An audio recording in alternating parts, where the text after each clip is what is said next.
रिठतगावचा संपर्क तुटला. अडोळ नदीवरील पूल उंचावण्यासाठी तातडीची मागणी. वाशिम जिल्ह्यातील रिसोड तालुक्यातील रिठतगावचा पावसाळ्यात पुन्हा एकदा संपर्क तुटला आहे.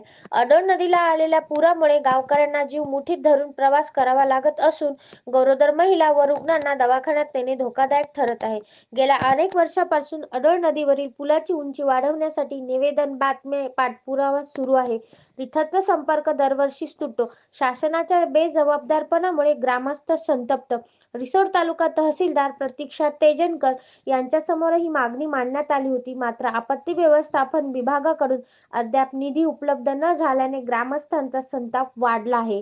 गावकरी म्हणतात, पूल उंचावला नाही तर एखादी मोठी दुर्घटना होण्याची दाट शक्यता आहे. नदीचं रौद्ररूप प्रवाह थोपवण्यासाठी पूल उंची वाढवण्याची ग्रामस्थांची मागणी.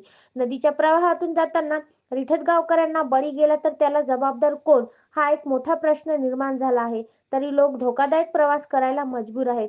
शासनाने तातडीचे लक्ष घालून पुलाची उंची वाढवावी अशी सर्वांची एकमुखी मागणी आहे.